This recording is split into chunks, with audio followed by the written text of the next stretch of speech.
Welcome to the Productivity Show, a podcast where we believe that you can get everything done without having to sacrifice your health and family and things that matter to you. My name is Thanh. I'm the founder and CEO of Asian Efficiency, where we help people become more productive at work and in life. And today I have a very special guest. His name is Shawn Wells. He's the world's leading nutritional biochemist and best-selling author of the book, The Energy Formula: 6 life-changing ingredients to unleash your limitless potential. He's an expert on health optimization, has formulated over 700 supplements, food, beverages, and cosmeceuticals, and patented over 20 novel ingredients. He was also a chief clinical dietitian with over a decade of clinical experience. And so I'm super excited to have you on here, Shawn, today, because we're going to be talking about optimizing your health, how to double your energy, reinventing yourself, things that you are an expert on, and things that I'm very excited to talk about. Welcome to the show. Thanks for having me on. I'm super excited to talk.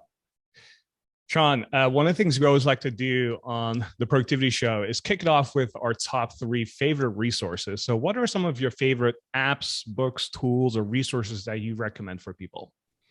All right. Number 1, this is going to be biased, but I poured my life and soul into this book. And I literally mean just that. Like it took 20 years of going through a lot of pain, autoimmune issues, disordered eating, body dysmorphia, being in bed for 6 months, inflamed and in pain, having a brain tumor, really having gone through a whole lot of stuff. And this book is the summary of all of that and all the lessons I learned along the way as a chief clinical dietitian, as a biochemist, as a biohacker, as a formulator, everything I learned. So it's something I'm super proud of. It's called The Energy Formula. You mentioned it already. There's hardcover, softcover, an Audible book that I read, and we have the ebook. There's 60 full color diagrams in it, surveys, and over 100 citations and summaries and formulators corners that tell you all the supplements and doses and forms and brands to take, and resource hacks that tell you all the apps and devices to use. I don't receive a dime for any of it in terms of affiliate money or being biased towards anything. So it's all legit advice. And I'm very proud of that book. And it tells a lot of my story in it, which is something I'm very proud of. Like legacy wise, there's a lot of my pain, my woes, my victories, that kind of is woven into the fabric of that book. So, I get a lot of people that certainly say, I love the advice on these supplements to take, this has helped a lot, or, I've started doing my diet differently or working out differently or sleeping differently. But by and large, most people are saying, I really connected with your story. Thank you for telling that story. And because it's got so much vulnerability, and me telling my raw story, people connect with the science after they connect with the story. And that was my goal, is to make it memorable, and vulnerable, and something that people connect to. So the next one would be the book that changed my life in terms of my thinking, is probably the most impactful book besides mine in my life. And I would say that's The 4 Agreements. That really shifted the way I view the world, and realizing that I am making these agreements all the time, that people are projecting on me and I am projecting on them. And agreements are constantly being made, even beyond the actual 4 agreements that are discussed in the book. There's thousands of agreements that we're making throughout our lives. And one of the most profound was the don't take anything personal. And that was something that, as an empath, that I did a lot. And I spent a lot of my time wrestling with and suffering with, is taking everything personally. And that was a game changer for me. So that's a huge one. The last one I'll give you as far as books is the 5-second journal. I use this every day. It has like a little meter on it that says, today I feel, and then I feel this way because to feel more energized, I can. Today, my top project is, so you actually focus on something. Then this project matters to me because, and that gives it context. One small action I can take to move forward is, so you have an actionable step. And then other thoughts, today I'm grateful for, so you have gratitude. And then today I will stop working at, so you're giving yourself accountability. And then you have notes and plan the day and brain dump. So this thing, it's not 5 seconds, but 5 minutes, you can get a lot done and shift your day. So I really recommend that one. And then a few hacks that I'd recommend as far as biohacking. I use blue light blocking glasses. When you're around fluorescent lights and all your devices, the computer, like it can really put a strain on your eyes. And you don't have to wear these ones that are orange or red. I mean, those definitely work, but that tints your world and maybe that's not something you're into. They make blue light blocking glasses that look pretty normal when you're looking through the lenses, that are great for screen time. Especially for me, fluorescent lights just give me really bad headaches, so they help a lot. Lastly, my favorite biohack, so I'm giving you 5. My favorite biohack is taping your mouth. It sounds crazy, but this is mentioned in the book. It's basically free. Just get some, paper tape, some light adhesive tape, and you literally tape your mouth shut at night, and it forces you to be a nasal breather. And this is so much better for us. We're meant to be nasal first. Mouth is like backup system. But as you know, people snore, they have apnea, they have issues where their throat and mouth and sinuses get inflamed. It's the wrong temperature, it's the wrong moisture, it's the wrong filtration. You get a much lower level of oxygenation. And then you can literally, sometimes go long periods without even getting oxygen in if you're apneic. So taping your mouth, definitely during sleep, can be a game changer. And then even when you work out, if you can get used to that. And I know that would be weird at the gym, but maybe if you work out at home or you're going on a hike by yourself, just focusing on breathing through the nose will change the way you feel. You will feel, if you've gotten used to 8 hours of sleep with your mouth open, getting 4 hours of sleep with your mouth taped will feel better. No joke. It's dramatic. So that's a big one for me. That's one of the biggest productivity changers. Wow. I was not expecting that. And I am actually glad that you're touching upon this. And for everyone else that's listening, we'll have links to all of this in the show notes as well.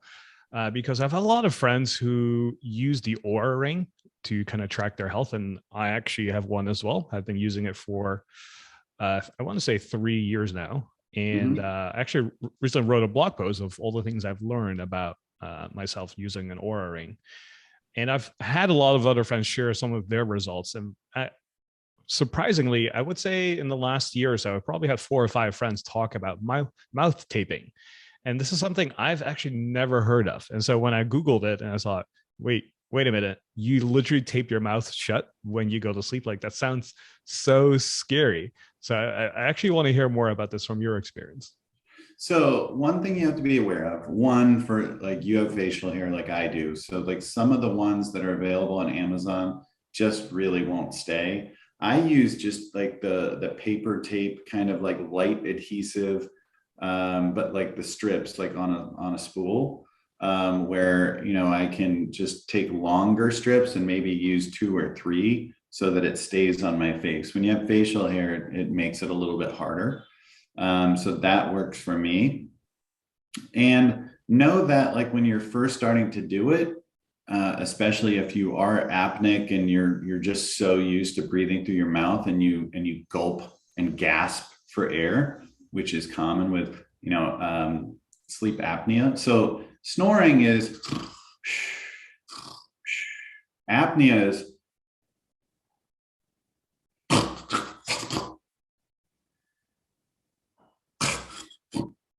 That's apnea. So that you see the difference, like you're going periods of time without getting air in, and then you start gasping and gulping for air. And then sometimes you wake up and you don't even know why you're waking up, and you're all inflamed, and you wake up with a hoarse, voice, and you feel dry in your mouth. Sometimes even you might have blood in your mouth, or your uvula, that little thing in the back of your throat, is inflamed or red. All of this can happen.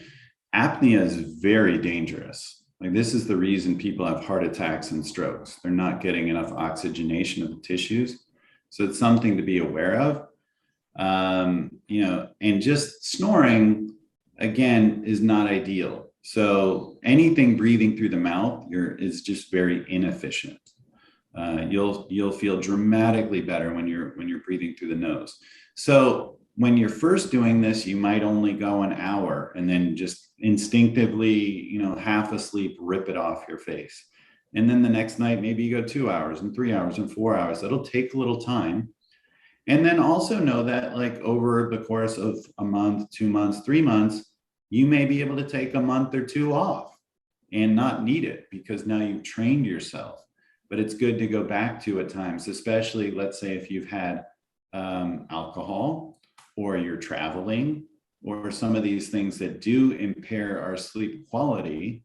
If you're stressed, go back to the sleep tape, and you'll find that your HRV, speaking of your Oura Ring or your Fitbit or your Garmin Phoenix or your Whoop strap or your BioStrap or whatever it is you use, you'll find that it's much improved when you're doing the sleep tape. Wow, that's fascinating. So just another person in my life that recommends it. So I think at one point I will definitely have to give this a try. Shawn, one of the things that we teach at AE is the T framework, which stands for time, energy, and attention. And the energy component is always very interesting to me, because the reason we teach this is because you can have all the time in the world and know what to focus on, but if you have no energy to do stuff, nothing is going to ever get done. And so energy is such an important aspect. And I've noticed over the years that a lot of people lack this due to whether it's sleep, nutrition, other factors, stress, that just prevents them from being at their fullest potential. So I kind of want to start diving deeper into this. Based on your experience, what are some things that people can do to improve their energy levels? Wow. So yeah, my mind's racing with this TEA thing. On some levels, like, time is really an illusion, is a construct, like, there is obviously, in a productivity sense, like, time that needs to be managed. But if you think about when you're in a flow state, when a flow state is somewhere between sympathetic nervous system, which is, what they call fight or flight, basically you're stimulated, and parasympathetic nervous system, which is rest and digest, you're relaxed. Somewhere between that is actually the flow state, when you're relaxed but stimulated. And it's amazing when you're relaxed and stimulated what you can get done in terms of productivity in a very short period of time. The idea of how many hours of work did you put in is starting to become relevant, or irrelevant, sorry. And people are becoming much more focused on, what did you accomplish? What was the outcome? Because for some people, if they're in a coffee shop, if they're grinding, if they're looking at their cell phone and Facebook and Instagram and TikTok, and then they get up and get a coffee, and then they talk to someone, and then they're checking their email, and they were busy all day, but were they productive? And so, when you're in your zone, when you're in your flow state, when you're doing deep work, as Cal Newport talks about, which I talk about in my book, which is focused work, when you turn off everything else and you devote, in deep work, he talks about 2 hours, but even 45 minutes. If you have 45 minutes of Nothing else. There's no Wi-Fi, there's no cell phone, there's no emails, there's no notifications. You do focused work in that 45 minutes, hour, 2 hours, let's say. You are going to get more done than 99% of people do in 8 hours. The idea of multitasking is complete and utter BS. In science, it's actually called task switching. You're going back and forth. Speaking of attention, your attention is getting diverted and you're getting distracted, and you can really only process one thing at a time. And so you're going back and forth and back and forth, and it's taking anywhere from 2 to 5 minutes to switch back and forth. So you're actually using, speaking of energy, a lot of brain energy. You're using a lot of ATP. And so at the end of the day, you feel exhausted and drained, and you didn't accomplish a whole lot. But if you had that 45 minutes, or maybe even work up to just 2 hours of what a typical workday is of 8 hours, if you could just get 2 hours of focused work in, you'd be doing more than 99% of people do with their 8 hours. So it's about focus. And the other part, when you talk about energy, is, does this light you up? Does it give you energy, or does it take energy away? I don't care how much it makes sense logically. I don't care if all your friends are doing it. I don't care if it pays a ton of money. I don't care if your family tells you to do it. Does it light you up? If you love what you do, you'll never work a day in your life. It will give you energy. And then you'll find, when you're doing things that give you energy, that you're manifesting like crazy, and whatever you want to call it. Things are just coming into your world because you're awake, you're aware. The right person, the right thing, the right place is there all the time. You're just too distracted to see it. And when you're actually in your zone, in your flow state and energized, you do see it, you do feel it, you do connect to it. And you're like, wow, this is so weird. All this stuff is happening. You'll never believe who I met today. You'll never believe what call I got today. You'll never believe what happened today. It's because you're doing what lights you up. You're vibrating at a higher level, if we want to talk quantum or whatever. It's a game changer.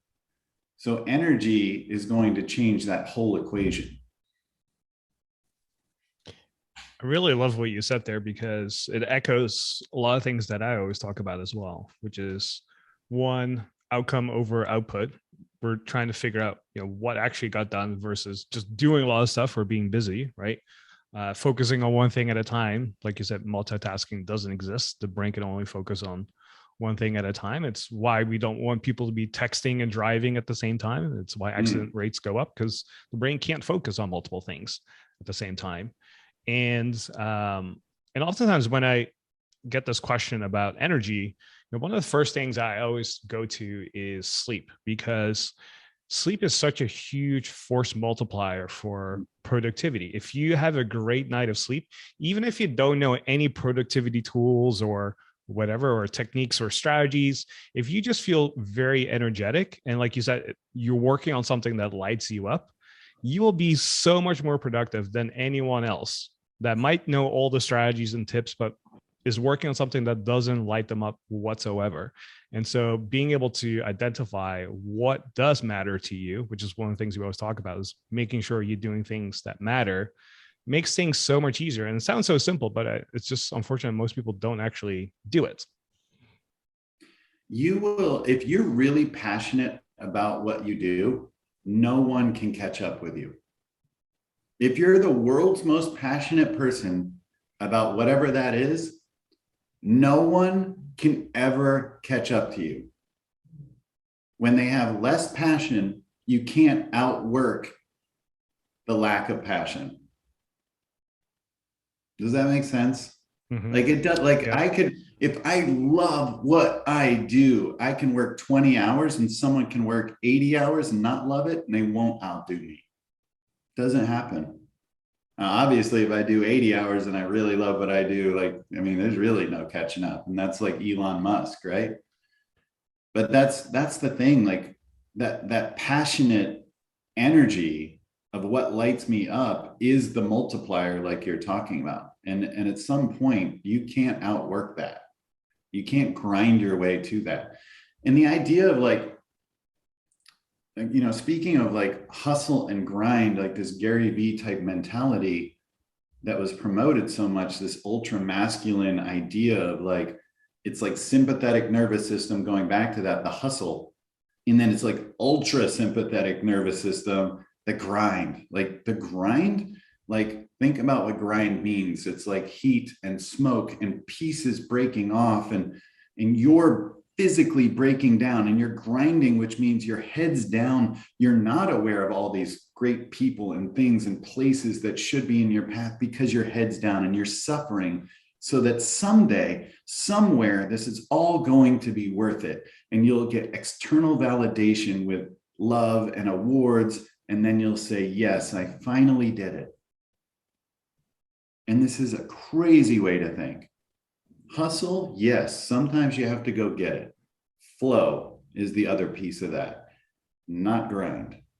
You need to get to your flow state where you're in your zone, where you're in your being, your identity, your zone of genius. This is where it all comes together and you truly love yourself and the world loves you for it. That's your ikigai in Japanese. When you love what you do and you're getting paid for it and people love it too. That's when you're in your zone. That's when you're in your flow state. That should be the goal. That should be why you hustle. Then you're enjoying the process. You're enjoying the journey. And there's no end point. You're just always on the journey. And that's the beautiful process. I don't want to retire. I want to work until the day I die. I just want to love what I do until the day I die. Shawn, I want to go back to what you were saying earlier, which was like your passion for this, because as someone who has formulated hundreds of things over the years, some people call it the world's greatest formulator, putting just sort of that ego stuff aside, like you've obviously had a big passion for creating supplements, creating ingredients, empowering people to live healthier lives, being a, clinical dietitian for over a decade and having experience in that. One of the things I hear from you is like you were very passionate about that. And so you were able to spend long hours working, doing stuff, creating stuff, inventing stuff. Talk to me about that journey of how you got into that.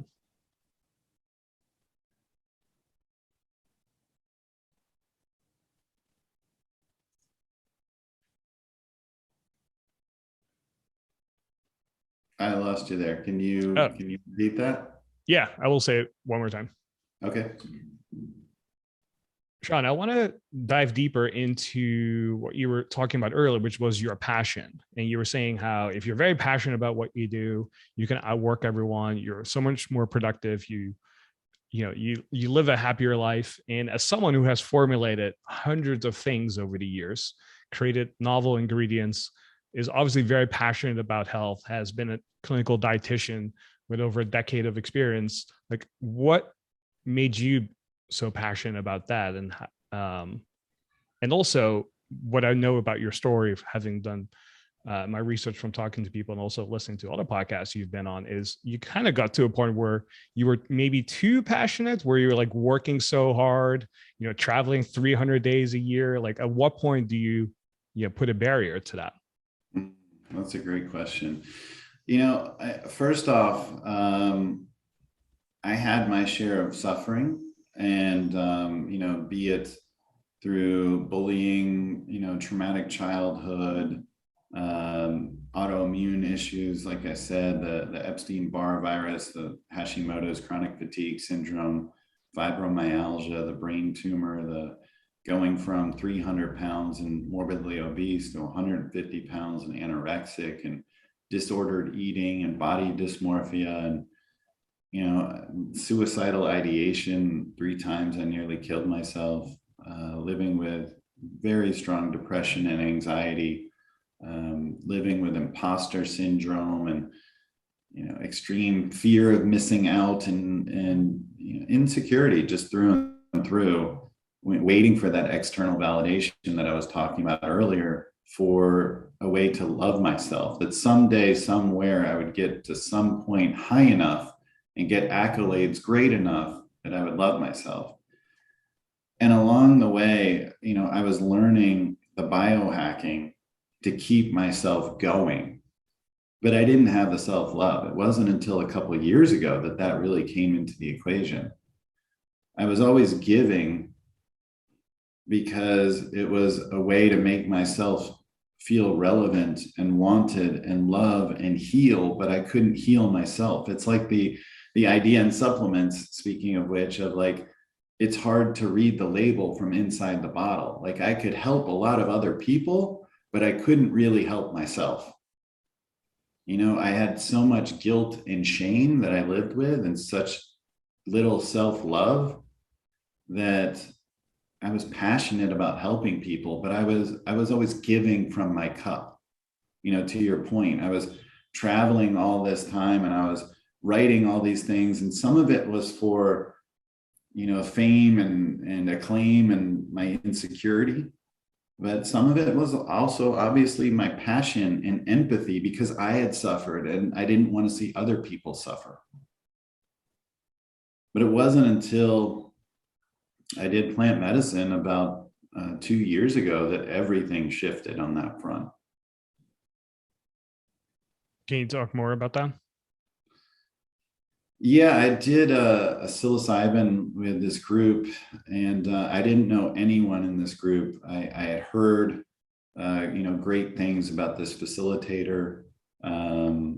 Really an amazing pair of facilitators. They walked me through the process. They spent hours doing an intake with me, understanding my past trauma, understanding my personality type, what experience I had with any type of plant medicine or alcohol or, any of these types of things, what my tendencies were psychologically. And we went through all of it. And I showed up at this event, not knowing what to expect, definitely scared. But also hearing at the time, as a quote unquote biohacker, I was hearing, Dave Asprey and Ben Greenfield and Tim Ferriss and, Vishen and all these like luminaries to me that somehow I've been blessed to now be on all their shows. But like at the time, I was like, wow, like these guys are like so incredible. And I have faith in these guys, and they're all like cool biohackers and they're doing plant medicine. So maybe it's not like just drugs, maybe it's not just escapism and recreational stuff and, just sitting there and, seeing visions and, contemplating the spirit realm and all this stuff that really didn't connect with me. It's like, maybe this is something that will improve my productivity. Maybe I'll come through this like with an edge. And that's what I thought going in. I was so far off in such a good way. It was the greatest moment of my life, without a doubt. And one of the most amazing things was like, I didn't give my resume to anyone.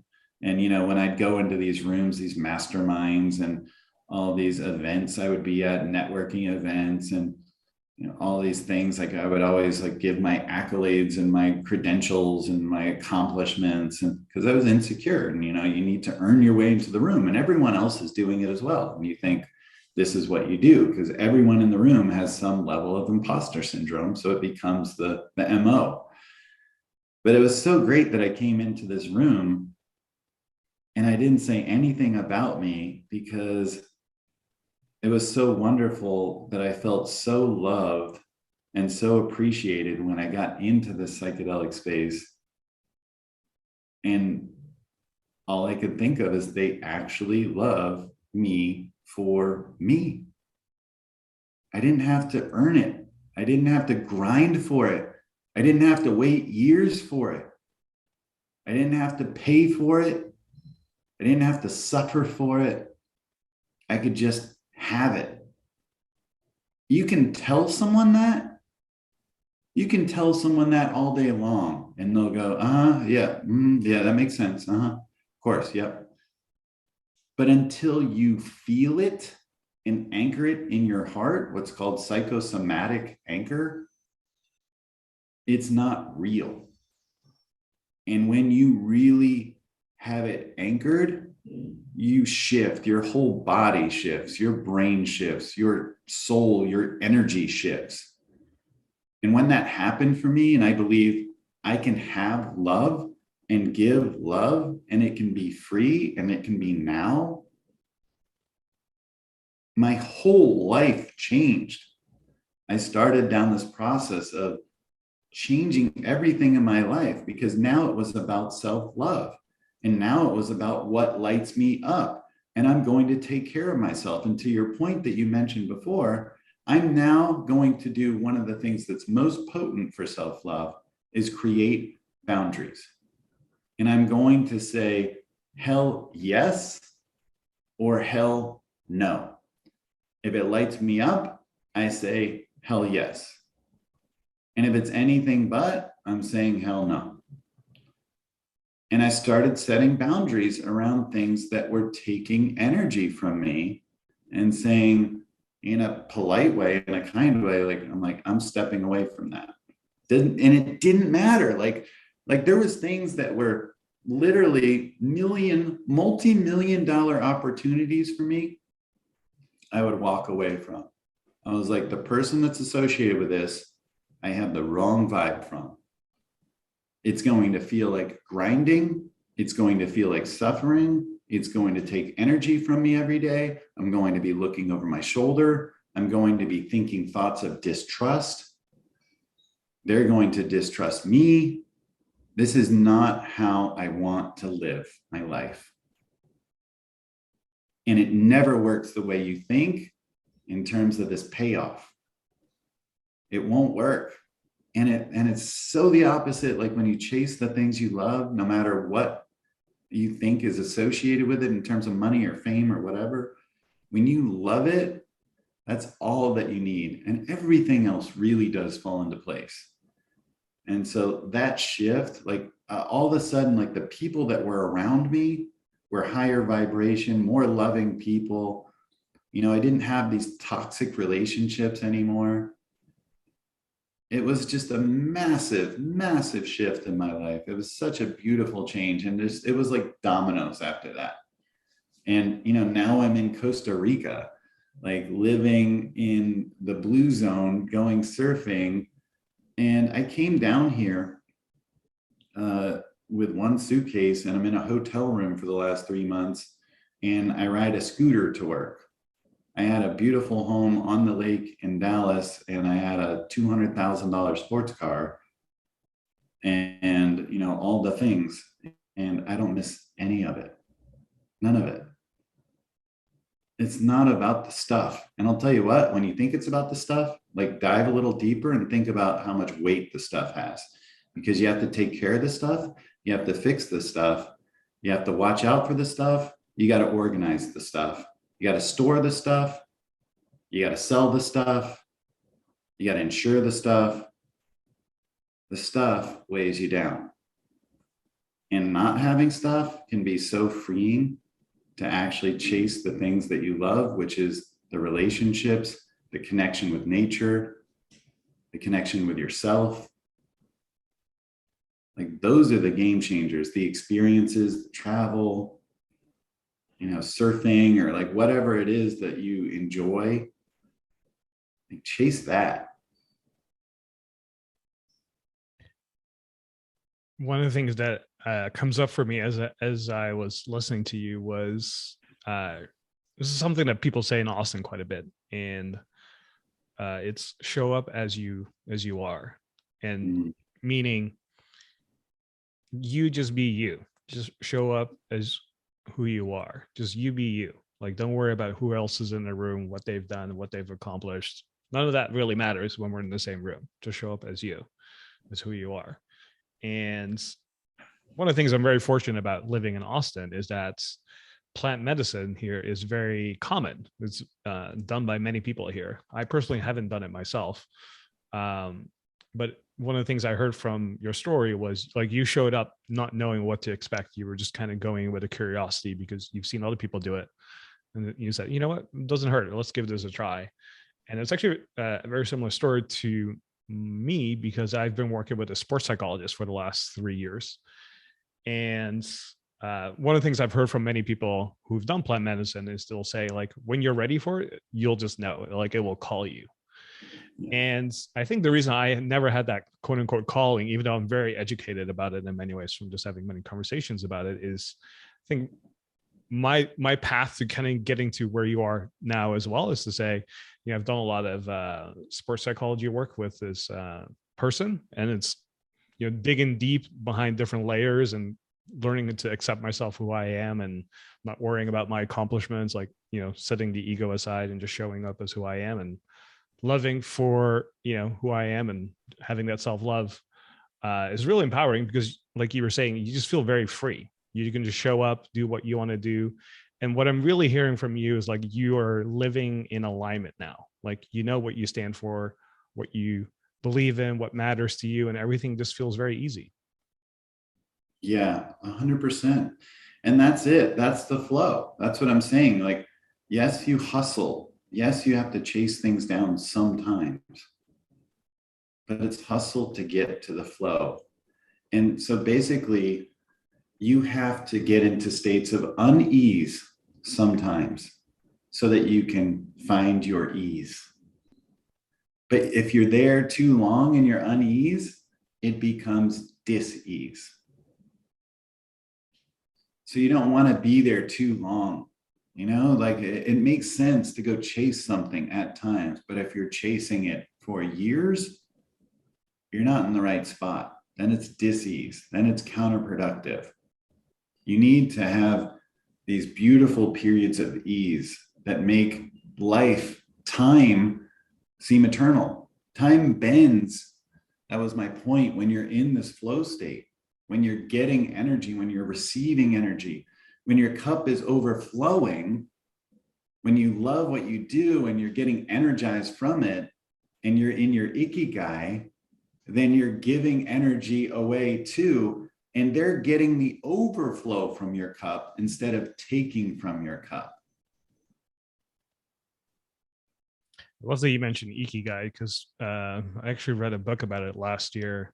For those who don't know who it is, it's kind of like just Japanese framework for figuring out this intersection of passion versus what you're skilled at versus what society will reward you for, what you enjoy, like all these different circles all kind of coming together. And it sounds like that's what you found, Shawn. 100%. Yeah, I love that concept. It's in my book, The Energy Formula. And, you know, that's what I get into at the end, like longevity. When you look at like these blue zones and what they have in common, like people want to look at like diets and, you know, of course, like that makes a difference. And living by the ocean seems to make a difference. But the biggest ones are having someone there for you, like quality of relationships. The Harvard study is over 80 years running. And it started with a very poor community and a wealthy community in Boston. And they were looking at like all these different metrics of, you know, it started out with like socioeconomic status and gender and hours worked in different, you know, backgrounds and different, you know, job types and occupations. And then it started getting into, you know, blood markers and genetics and all these different things. And what they found, the number one predictor of longevity was quality of relationships. And then when you also look at these blue zones, you see that it's about having not only community, but connection and purpose. And I would say quality of relationships is even deeper when it's quality of relationship with others, yes, but quality of relationship with self and quality of relationship with nature and having that connection to the world around you.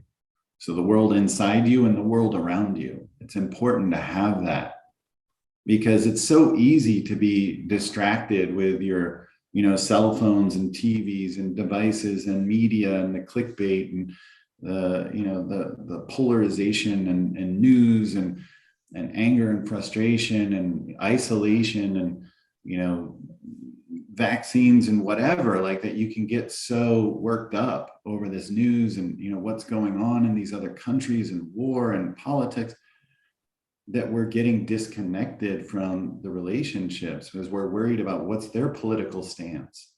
Like, can I trust this person? Absolutely. We need to be talking. We need to be connecting. And you'll find that despite what, the news or Facebook or whatever would tell you, that we have so much in common. We all want to be happy. We all want to be loved. We all want purpose. We all want to be productive and enjoy our day and have a great community around us. And so we are 99% similar, and they drive this 1% to make us believe we're so dissimilar. And it's just not true. And it's creating so much unhappiness.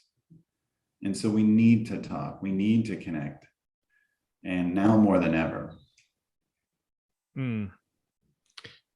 Speaking of longevity, Shawn, if I may ask you to put on kind of like your formulator hat on, aside from quality of relationships, which I totally agree with, and I know the study that you referenced about Harvard. The way I explain it to other people as well is basically you live longer if you have a great quality relationship with your wife, your partner, your friends and family, your siblings, and someone than someone who smokes. Like it's kind of crazy in the sense that someone else can have what you consider unhealthy habits, but they could still live longer if they have great relationships versus you who has just terrible relationships and does maybe like healthy stuff. Like it's really that powerful. And so flipping on the other side, like let's say we do have great relationships and something we all should aim for. Are there other things we can do like health wise to live healthier and live longer? Yeah. So going back to this idea, like first of it's called hormetic stress. So this is what I was talking about, these states of unease to get to more states of ease. You will have greater resilience, which means your stress bucket. It's also called allostatic load physiologically. It's basically like how hard you are to kill is how big your stress bucket is. And when we were dealing with extreme temperatures and going days without eating, and when life was harder, we were more resilient.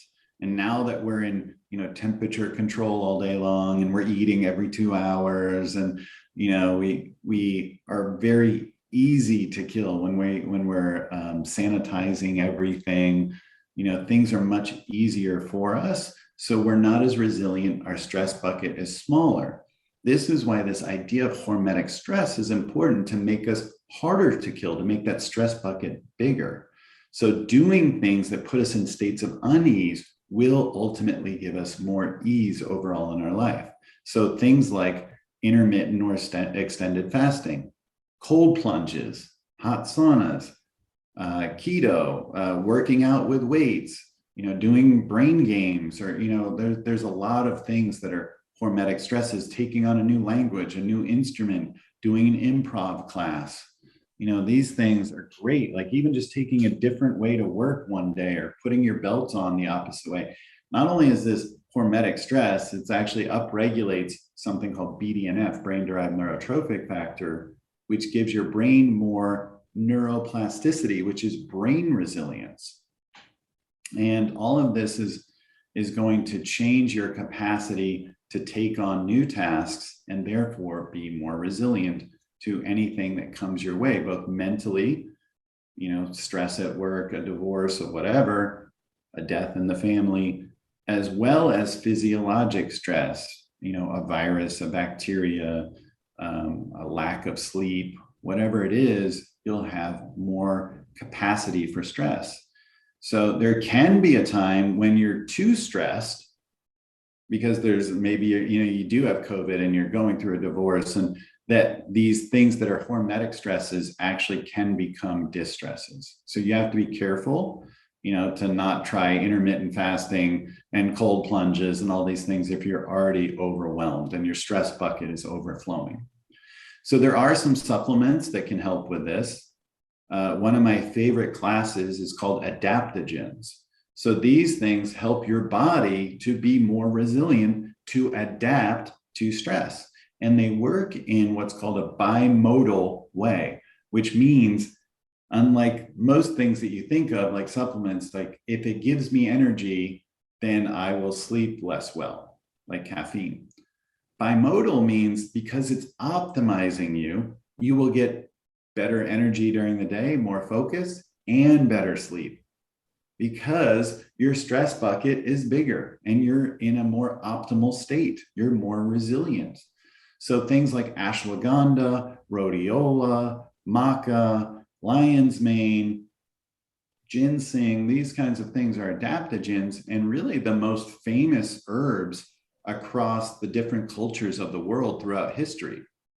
Like if you look at like ashwagandha is India's most famous herb, in South America, it's maca, in, Asia, it's ginseng, and rhodiola in Russia. Like these are the most storied herbs because they're so powerful at helping us be resilient. I really love that you said that. I'm taking notes there because one, I'm a big fan of ashwagandha myself. And ginseng is something I grew up with being Asian. So very familiar with that. And then one thing I've noticed what it helps me with is just relaxing because I think for most of us, especially for those who are listening here, we tend to be very ambitious people. We're very good at drive, going forward, right?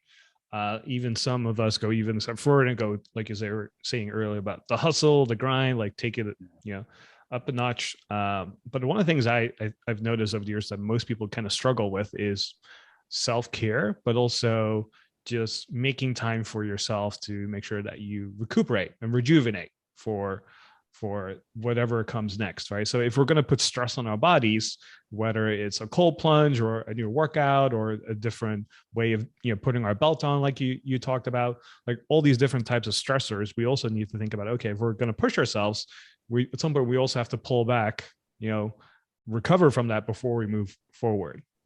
Oh, 100%. So well said. You should write a book on this. Maybe I'll give you the forward in the energy formula or something. That's a phenomenal point. I love that. Absolutely. Self-care. I mean, that's again like filling up your cup so that you can give to others, so that you can have the overflow. Absolutely, like listening to your body. And yes, HRV is a great way to start tracking that, like your readiness, your recovery. But, people have been doing this for thousands and thousands of years, to not grind, but to like say, I'm not feeling well today. I'm going to, like you said, pull it back a notch. I'm going to take a walk. I'm going to just breathe. If you're not like breath work and meditation, that's okay. Like just like a form of meditation is just being present, mindful. Like mindfulness is where meditation starts. Like just being aware of things going on around you is where mindfulness starts. Like you don't have to go into Zen and, see God and, do all this deep stuff. Like it can just start with mindfulness, like just taking some breath and getting grounded.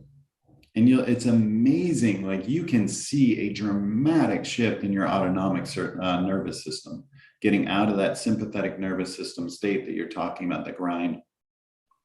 You can see, like, if you do something simple like box breathing, which is, let's say, starting with a small box. So this would be 4 seconds. Maybe you can go up to 8 seconds if you get better at it.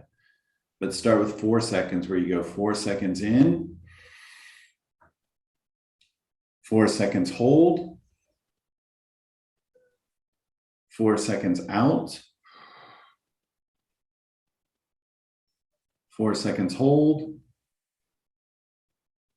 and then repeat that box. Do that 4 times.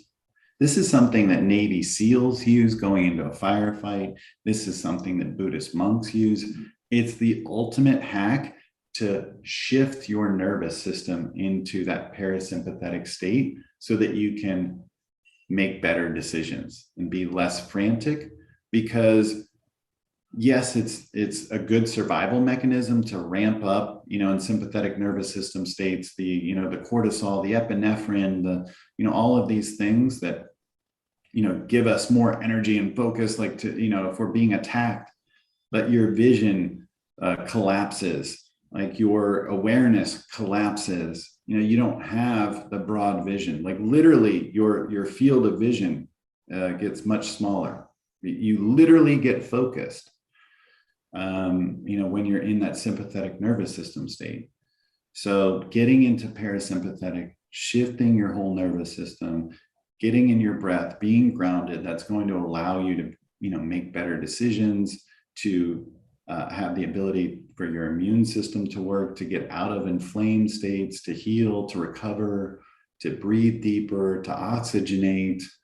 This is going to be a much healthier state to be in, because you're right. Like, as business people, not only are we in this state all day long, but we're addicted to being in this state. We're actually creating this state even when we don't need this state, because we're so entrained to this state and addicted to this state. And it can be a problem. Shawn, I could talk to you for hours and hours and hours. And so maybe we have to resume this at some point, maybe in person in Costa Rica while we're surfing or something. But I really enjoyed our conversation, and unfortunately it has to come to an end, like most good things. However, if people want to continue to figure out like what to do next, like have more information, learn more about you, like what should they do? Where should they go? Yes, energyformula.com has my book, which I have the Audible that I read, the soft cover, the hard cover, the ebook. When you go there, you get a free hidden chapter, you get a recipe guide, you get a fasting guide, all kinds of free stuff, amazing stuff.